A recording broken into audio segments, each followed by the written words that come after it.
A 19-year-old is riding his motorcycle straight into a war zone. He doesn't know that yet.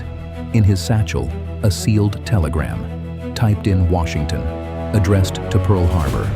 A warning meant to stop something that is already happening around him. Smoke, explosions, sailors running past him toward the water. He is not a soldier. He delivers telegrams for a living. And right now, he is carrying the most important message of 1941, hours after it stopped being able to help anyone. Most people remember Pearl Harbor as an intelligence failure. Butterfly Audit begins somewhere else. Right now, somewhere, someone is watching a signal on a screen. A number that doesn't look right, a pattern that feels slightly off, and they decide it's probably nothing. Someone else will catch it, if it matters. December 7th, 1941, Honolulu, just after 7 a.m. The city is quiet. It's a Sunday. Church bells somewhere, the smell of coffee from open kitchen windows, sailors sleeping in on the one morning of the week nobody expects trouble.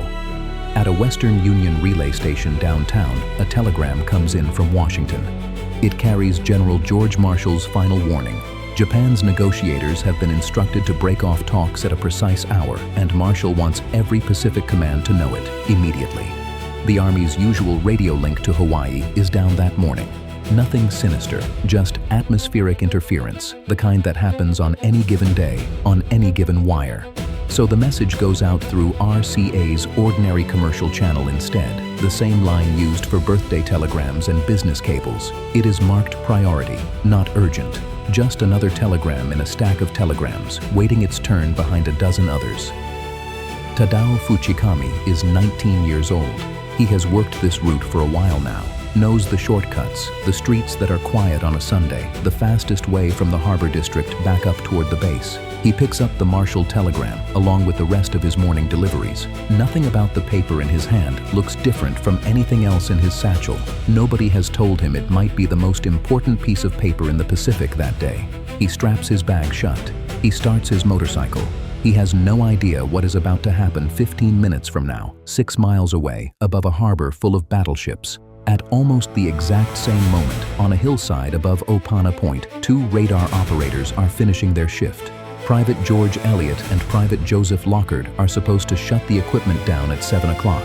It's early, quiet, the kind of shift that usually ends with nothing to report. Elliott wants more practice reading the screen, so they leave it running a few minutes longer than they're supposed to. At 7:02, something appears, a blip, larger than anything either of them has trained on. Larger, in fact, than anything the radar has ever shown them before, on any shift, in any weather. They call it in to the Army's Information Center. The officer on duty, Lieutenant Kermit Tyler, is 22 years old and new to the post. This is one of his first mornings running the board alone. He knows a flight of American B-17 bombers is expected to arrive from the mainland that same morning. A large blip, inbound from the north, fits that expectation exactly. He tells them not to worry about it. 55 minutes pass. Down in Honolulu, Fuchikami is still on his route, telegram in his satchel, weaving through Sunday morning traffic with no urgency in his instructions. He stops at intersections. He waves to people he recognizes. There is nothing about this delivery that feels different from any other Sunday. Then, at 7:48, the first bombs fall. Fuchikami hears the explosions before he understands them. The sound rolls up from the harbor like thunder that doesn't stop. He sees planes with unfamiliar red markings banking low over the water, engines screaming. He pulls over. He takes cover, not once, but repeatedly, as the attack rolls through its first wave and then its second. By the time it is safe enough to move again, hours have passed.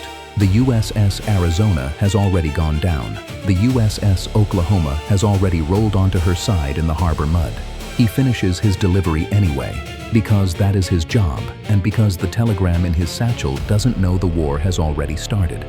Around noon, more than 4 hours after the first bomb, Tadao Fuchikami hands Pearl Harbor's commanders a warning about an attack that ended that morning. Most people who know this story blame the telegram. A message sent too slowly, arriving too late, carried by a boy who could do nothing to stop what was already falling from the sky. That explanation feels complete until you look at the minutes that actually mattered. Then the timeline begins to tell a different story. Start with the channel. Washington's direct line to Hawaii was down. The warning went out through an ordinary commercial wire instead, marked routine, not urgent. It's tempting to call that the failure. But look at the clock. Even sent instantly on the fastest channel available, that telegram would have reached Honolulu with less than 20 minutes to spare. Not enough time to scramble a single additional fighter. Not enough time to load a single extra round of ammunition. The evidence suggests the channel mattered, but it never had enough time to determine the outcome on its own. Now look 55 minutes earlier. Two radar operators watch something enormous appear on their screen. They call it in. A young officer, expecting a routine flight of American bombers, tells them not to worry about it. 55 minutes. Historians who study this morning broadly agree that 55 minutes was enough time to sound an alarm, scramble fighters, and move ammunition out of locked storage. That is not a channel problem. That is one sentence, spoken by one exhausted lieutenant, built on a reasonable assumption that happened to be catastrophically wrong. Surprisingly, the detail everyone remembers, the telegram, the motorcycle, the boy riding through smoke, carried almost no leverage at all. The system was never fragile there. It never had the time to begin with. The real sensitivity lay 55 minutes earlier, on a hillside, inside a sentence nobody thought twice about. The strongest competing explanation still points toward Washington. Some historians argue that restricting decoded Japanese communications to only a handful of officials was the deeper structural failure beneath everything else. That argument carries real weight. Secrecy genuinely slowed what reached Hawaii, but even that explanation reaches the same limit as the telegram. By the time Washington fully understood what the messages meant, there were only a few hours left on the clock and thousands of miles of ocean in between. The radar blip was the last warning that still left time to act. This is where the evidence finally settles. Not at a broken radio circuit, not at a secrecy rule, but at a young lieutenant, alone in a room, choosing the explanation that made the most sense with the information in front of him, and being wrong in the one moment that would define the rest of his life. By the time Tadao Fujikami finally delivers his telegram, the attack has been over for hours. 2,403 Americans are dead. 8 battleships have been sunk or badly damaged. The USS Arizona alone takes more than 1,100 of the day's casualties with her in under 9 minutes, a single ship accounting for nearly half the day's dead. Almost 200 aircraft never even get the chance to leave the ground, destroyed in neat rows where they were parked the night before, to guard against sabotage rather than an air raid. The warning in Fujikami's satchel never reaches anyone in time to change a single decision.